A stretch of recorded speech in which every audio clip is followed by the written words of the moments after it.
The relationship between police officers and the people they serve is fundamentally about trust. This report tries to offer solutions to rebuild trust and advocate for stronger mechanisms to ensure accountability for officers when they violate that trust. The RCMP must have more effective civilian oversight body. To achieve this, we must properly resource and empower the Civilian Review and Complaints Commission for the RCMP, also known as the CRCC, to better hold the RCMP to account. Professor Kent Roach noted that the CRCC is underfunded and underpowered. This is the lack of trust in the CRCC, which is further compounded by the time it takes the RCMP to respond, and the fact that there is no requirement for the RCMP to implement the recommendations of the CRCC. One of the report's recommendations included creating a statutory timeline for responses by the RCMP Commissioner to the CRCC. Dr. Alan Benson, Chief Executive Officer of Native Counselling Services of Alberta, explained the CRCC needs the power to impose sanctions or consequences. Recommendations in this report state that the Commissioner must be legally required to provide a written response indicating actions have been taken concerning the complaint, and if no action is taken, the reasons why. We also know the CRCC needs to be made more accessible to those who may want to file a complaint. The chairperson of the CRCC herself referred to the process of filing a complaint as, quote, excessively bureaucratic and difficult to navigate. According to Dr. Benson, this makes the complaint process, quote, consequently inaccessible for those who might otherwise file. We agree with the chairperson's assessment and want to see the CRCC become a more diverse organization. Chairperson Leahy suggested that consultations with Indigenous peoples and racialized communities will help identify and break down systemic barriers. By properly empowering the CRCC, faith can be restored in the ability to hold the RCMP to account. We've also made recommendations to make First Nations policing an essential service. Many witnesses articulated the need for Indigenous police services to be made essential services, and the need for an Indigenous policing framework to be established in order to ensure these services are provided, they must have long-term stable funding. We also were cautioned that unless a change to essential service status also includes sufficient financial resources, First Nations policing would not be a success. The committee fully supports designating Indigenous police services as an essential service and stresses the importance that this designation be in conjunction with an increase in spending to ensure that these services are adequately resourced. I'm going to turn now to our chair of our committee, John McKay. Thank you, Pam, and I appreciate the opportunity to offer a few observations to what I consider to be a very significant report into one of Canada's premier institutions. I tabled this morning, the report was titled Report on Systemic Racism in Policing, and largely focused on the RCMP. Indeed, the Mounties are associated with Canada around the world, and the world associates Canada with the Mounties. However, there is a season and a time for a reckoning for every country and its institutions. This, in my judgment, is a time for Canada to have a reckoning with itself and with its premier institutions. The RCMP was founded as a quasi-military institution, and in some respects has never left that mandate.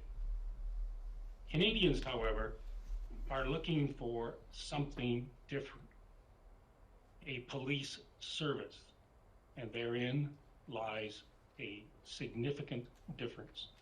I commend to all those who are reading the report recommendations number 8 and 9, which encourages the transition from a quasi-military institution to a police service with civilian oversight. Recommendations 1 to 7 deal with the dysfunctional relationship between the Civilian Review and Complaints Commission, CRCC, and the RCMP. Pam was understated in her comments about the dysfunctionality of this relationship. The commissioner for the CRC,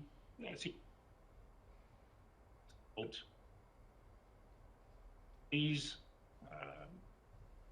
requests were not handled in a timely fashion. If they were handled at all, they were handled in an unsatisfactory manner, and frequently any requests or recommendations were left to die. This has to stop. And as chair of the committee, I was struck by the forcefulness of the commissioner for the CRCC and her dissatisfaction with the RCMP. So my colleagues will talk about, no doubt, other elements of the recommendations, all of which I think the committee worked hard on. And I want to recognize the hard work of everyone on the committee. There was a minimum of partisanship and rancor. This committee did what it was supposed to do. It took in evidence, it took in reports, and then produced, after a lot of hard work, the report that you see before you today. So may I recommend to you that report, and hopefully this will constitute a path forward to address the racism in policing in Canada. Thank you. Merci beaucoup, John. Ça m'a fait un grand plaisir de vous joindre aujourd'hui pour parler de deux recommandations en particulier de ce rapport du comité. Tout d'abord, les recommandations 41 et 42 qui s'agit de la question de l'importance des données désagrégées. If we are going to fight and combat systemic racism that exists in institutions such as the RCMP, you have to make sure that you're collecting the data necessary to measure where you are. You just simply can't change what you can't measure. And so I'd like to compliment the members of the Public Security Committee, particularly under the chairmanship of Mr. McKay, and all the members who worked very hard to making sure that they heard from witnesses who were particularly concerned about how to ensure that the path forward will lead to less systemic discrimination, anti-Black racism, anti-Indigenous policing that could exist, that does exist in our system. You know, we know that our justice and public security institutions have marginalized Indigenous peoples, Black and racialized people in Canada. The overcriminalization of people of color perpetuates systemic racism and leads to worsening outcomes. We must actively seek better ways to move forward. Our government is committed to building a more inclusive Canada, which means we must seek more effective ways to shape policing. Et si je peux juste citer les deux recommandations qui étaient dans le rapport, qui étaient vraiment importantes, c'est que le gouvernement du Canada s'assure qu'une analyse raciale critique soit appliquée à toutes les données policières désagrégées, fondées sur la race, recueillies afin d'éviter que la façon dont elles soient utilisées, qu'elles sont utilisées plutôt, stigmatisent et marginalisent davantage les personnes racialisées et les autochtones. Ça, c'est une recommandation clé. Et deuxièmement, c'est que le gouvernement du Canada oblige la Gendarmerie royale du Canada à recueillir et à publier les données nationales complètes et désagrégées sur la race couvrant les interactions de la police avec le public.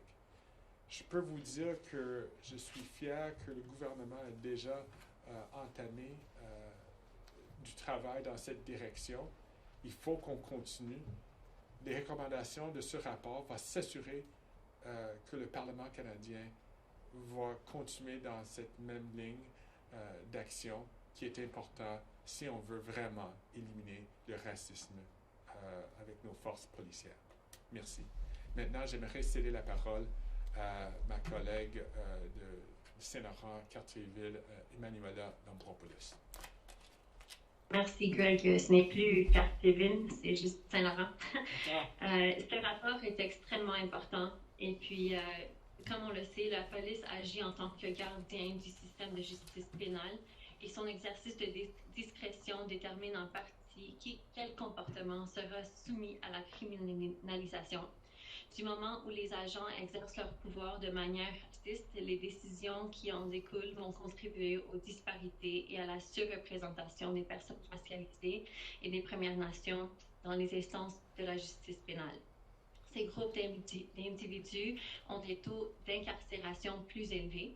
De l'avis d'un témoin, les personnes racisées et les Autochtones font l'objet d'une policière, de l'harcèlement et d'un nombre disproportionné de décisions de culpabilité assorties de lourdes peines. De même qu'ils sont sujets à des traitements hors normes dans des instances correctionnelles.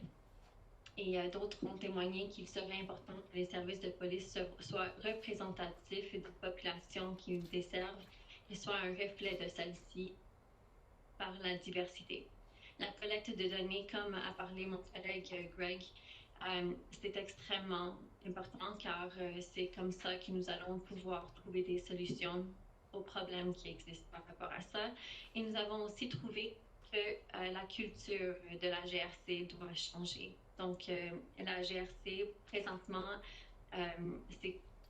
l'entraînement est un peu comme paramilitaire et ça doit changer, ça doit devenir plus professionnel.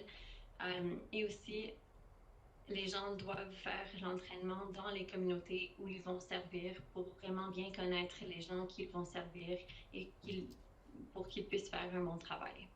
Donc, c'est ça. Ensuite, de plus, l'Assemblée des Premières Nations a suggéré aussi de former les agents de la GRC localement, et ce, dans l'intérêt de ceux qui le servent. De plus, il serait pertinent de mettre aussi en place un collège national de police pour assurer une formation spécialisée, professionnelle et fondée sur des données probantes semblables au modèle employé au Royaume-Uni. L'objectif est de fournir à ceux qui travaillent dans les services de police les compétences, les connaissances et les habiletés nécessaires pour prévenir la criminalité, protéger les citoyens et assurer la confiance du public. Donc, je vais passer la parole à Kampong. Merci, Emanuela. Good morning, everyone. A little over a year ago, death of George Floyd shook the entire world. Knowing full well that Canada is not immune to racism, and after learning the horrifying incidents involving the RCMP and the Indigenous people, my colleagues and I on committee set out to better understand the presence of systemic racism in policing in Canada and the impact it has on Indigenous, Black, and racialized Canadians. I've seen this impact close up in my own community of Brampton, where DeAndre Campbell, a young Black man, and Ijaz Chaudhry, an elderly Muslim Canadian, represent just two of the many stories of people who were taken from their families and communities far too soon. Their deaths were avoidable and serve as a constant reminder of the work that remains. One of the things that we heard throughout this study and was identified as a major challenge for police services was the increasingly number of police interactions in responding to crises related to mental health or wellness checks. The committee heard extensively on the need to have concrete, culturally specific mental health, addiction, and social service support to respond to the crisis or to prevent them altogether. This report makes significant recommendations to the Government of Canada on this, to work with provinces and territories, municipalities, Indigenous and racialized communities to ensure adequate funding and service responsibilities related to mental health and victim services, and to encourage the use of personnel specialized in victim services, mental health, who would be available with first responders in situations requiring de-escalation that are tailored to address the needs of the specific communities. Our committee also heard from Peel Regional Police Chief Nish, who has set out to make bold and meaningful changes, shifting from traditional law enforcement methods to a pro-public health model which is rooted in human rights. By teaming up with Ontario Human Rights Commission and the Canadian Mental Health Association, Peel Regional Police is moving in the right direction in showcasing how policing can be done differently in addressing systemic racism. The report highlights and addresses the pervasive nature of racism in policing at its roots. And as a member of Parliament, representing the largest Black community in Canada, I look forward to continuing to work with all parties involved so that we can continue to construct a Canada in which all Canadians, regardless of their race, identity, feel safe at their homes, in their communities. Thank you, and I'll turn it over to MP Fisher. Well, thank you very much, Kamal, and good morning, everyone from beautiful Nova Scotia, Mi'kma'ki, the unceded territory of the Mi'kmaq people. I want to take a quick second. I'm the newest member of this committee, and I wanted to take a moment to thank my colleagues, the colleagues who spoke before me today that did the heavy lifting, the mammoth work to get this report across the finish line. So thank you very much to those folks who spoke before me. Look, it's no secret that Canada's institutions, most of which were born from colonialism, were designed with the cards stacked against Black, Indigenous, and racialized people. We know that this systemic racism continues to persist in these institutions. It continues to persist within the justice system and in police departments right across the country. We know that the government has been paying very close attention to this study, and as our government continues to work towards a more inclusive country, we have to ensure that transforming these institutions is at the forefront of that work. The recommendations in this report are meant to be helpful, not only for our government, but for all orders of government and police departments across the country. It's important that all orders of government step up and tackle this issue within their respective jurisdictions. I thank you very much for attending today, and I will pass it over to Pam to wrap up. Thank you. There were 42 recommendations in the report. We have not been able to go through all of them in limited time. There's training, recommendations around training, increased diversity, and the importance of consultation with Indigenous peoples, Black Canadians, and people of color. We hope that this report will serve as a roadmap and a pathway forward for not only the RCMP, but policing services across the country. We feel that a focus needs to be put just as much on human rights as it is on the criminal code, and we're pleased to see that the government has been following our work. We heard from 53 witnesses, we've received 21 briefs, and we'll be pleased to take questions now if anyone has any. And we'll go to the phone for questions. A reminder to reporter, one question, one follow-up. Nous allons au téléphone pour des questions. Je rappelle aux journalistes une question qui sont suivies. Opératrice, avons-nous une première question? Thank you. We have a question from Mia Rabson from the Canadian Press. Please go ahead. Your line is now open. Hi, yes, good morning. Mr. McKay, you talked about being struck by the forcefulness of the chair of the CRCC, and I'm just wondering if you could expand a little bit on what you would like to see. I've seen some of the recommendations, but it seems like one of the biggest issues is that the CRCC recommendations just aren't being implemented whatsoever. I'm just wondering if you could expand on that a little. Yes, I've been, as you know, been around the Hill for quite a number of years, sat on quite a number of committees, and it's seldom been my experience that commissioners are anything other than fairly nuanced in their testimony. This was not nuanced testimony. Commissioner, in her frustrations with the responses or non-responses of the RCMP, and I direct your attention to recommendation number 1, that the Government of Canada clarify and strengthen the mandate and independence and efficacy of the Civilian Review and Complaints Commission for the RCMP. I would say that the committee members were, to a man or a woman, struck by the forcefulness with which Commissioner Leahy laid out her frustrations with the RCMP, and it was not in the least subtle. And so you'll take note that the first 7 recommendations deal with the Civilian Review and Complaints Commission, and I would dare say, and that might be job 1 for the government to, and I think that should be a very high priority for the RCMP to respond in a timely fashion to complaints that are submitted through the CRCC. If I could just add. Thank you. And I'm also wondering. Sorry, could I add something to that? Sure. I was just going to say, you don't have to look too far to just see an example of that with the Colton Bushy's family, where 2 complaints were being reviewed by the CRCC, and it took far too long for the report to be released by the CRCC, and that was because the RCMP had it in their possession and had not passed it on. So I don't think families should have to wait that long, and I think we all feel that any recommendations that are made must be implemented. Thank you. Can I just ask that when you take to the mic that you identify yourself, because those of us not watching on television see. I'm sorry.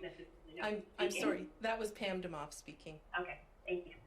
I'm just also wondering, when this study began last spring, there was some criticism that it was just another stalling tactic, that we knew what the problems were. We know that systemic racism is a problem in policing, and that we weren't going to identify anything new with this study. Just wondering if a year later, anyone on the committee feels that nothing new was uncovered, or if this really was a beneficial exercise. It's Pam Demoff speaking again. I think what was known throughout the country was that systemic racism exists, and particularly by those who have come in contact with police services across the country. I think the study that we did was valuable to be able to bring people into one place. As I mentioned, we heard from 53 witnesses, give them a voice for the changes that are needed. And as John has so eloquently stated, that starts with some kind of accountability for the RCMP. Dr. Alan Benson put it very well, that there needs to be accountability, but also, very importantly, there needs to be consequences when people are not behaving as they should when they're doing their job. And may I, as Sean McKay again, may I just add to Pam's comments by saying that it's one thing for members of Parliament to have, if you will, an informed newspaper understanding of the issues, even an experiential understanding of the issues. The benefit of a parliamentary committee properly functioning, and in this case it was, is that it can go in depth into the specific issues. And so I, for one, was not aware of the depth of the issues with the CRCC. I, for one, was not aware of the dysfunctionality of the training that goes on for the RCMP. And so, so it was more than a useful exercise. It was an absolutely necessary exercise. And if we are to pursue a path that is to improve policing in Canada, we need to have committees such as this review the evidence and recommend to the government and to the commissioner, this is the path forward, and we want you to take it. We represent the people of Canada. Take this path, and you can't do that unless you put the hard work in of doing well, really a year's study on this particular issue. If I could add in a comment on this, Greg Fergus here. Ms. Rabson, you're right. The shortcomings of our police services have been known to Indigenous peoples, Black Canadians, racialized peoples, and I'd even argue many women's groups. That is not new. But what is new is precisely what John had just pointed out. And what's also new is that there's a roadmap now, because of this report, this unanimous report of parliamentarians from all walks of life, have laid out a very clear process forward to make the changes not only in the RCMP but in police services across the country, which can be inspired by this. That's what's new, that's what's important, that's what's necessary if we're actually going to make the changes that equity-seeking groups have long identified but need to be supported by committees such as the Public Security Committee. So we have about 3 minutes left for a last question. 3 minutes restantes pour une dernière question au téléphone, s'il y en a une, opératrice. Thank you. Merci. The next question is from Tom Korski from Blacklock's Reporter. Please go ahead. Your line is now open. Okay, 3 minutes, I'll make it short. John McKay, you said last year, I'm quoting, in the United States, possibly even other police forces here in Canada, the unions have frequently been a huge problem, particularly protecting officers who by any other circumstances should have been let go, unquote. Report doesn't use the phrase police unions. Can you comment? I think I would stand by that comment, particularly with respect to the Minneapolis issue, and because the officer in question was literally protected by his union and had a number of complaints about him that the mayor and the police commission felt they couldn't do anything about. There is an anticipated union to come to the RCMP, which as a bargaining agent, I think is a good thing.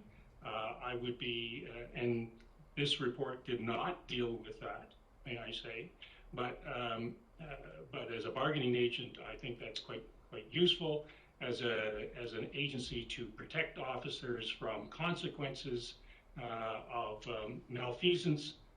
That is, I sincerely hope that is not a path that the union and the RCMP go down. And I think as I say, the report did not directly address that issue, but there are elements in the report which call for more accountability, more transparency, more training, and a whole variety of things that hopefully will militate against the very issues that we see in the United States on a regular basis.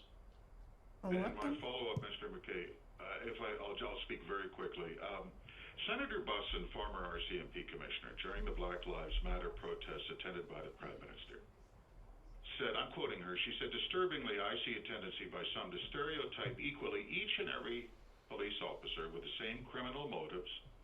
I'm referring to the wave of hatred and disrespect directed at our police forces. Generally, police are people, they are mothers and fathers. To that point, we see through access to information, not your committee, a 2017 briefing note to Ralph Goodale, 36% of suspects shot dead by the Mounties over a 10-year period were Indigenous. Even the Mounties called it, I'm quoting, disproportionately high. The majority of those suspects who were killed in police custody were not carrying firearms. Your committee did not name names. It did not look at this memo. It did not summon Goodale. Aren't parliamentary committees famous for that? You talk about culture or systemic change. Why not name names just once to avoid what Senator Bussin is referring to, these sort of blanket statements about all police are systemic racist? Why not name names just once? Well, first of all, the evidence is the evidence that we heard. And it was quite extensive. Second of all, we're not here to cast blame, particularly on individual police officers. That is probably beyond the purview of the committee and the parameters of the study. So, and thirdly, I don't know that actually advances the file. We are concerned about the overall systemic issues that permeate through the RCMP and other policing services. Hence, I appreciate that there might be some interest in trying to name names, but I don't think that actually does what we as a committee wanted to do, which is study the overall systemic aspects of this of policing in Canada. It's Pam Demoff. Just very quickly, I think you're missing the forest for the trees if you're focusing on individual officers. There's nothing in this report that says there's systemic racists. It says that the institution themselves have systemic racism, and that's the focus of our study, not on individuals. Thank you. And this concludes the press conference. Ici, la conférence de presse. Merci. Thank you. The conference. Thank you.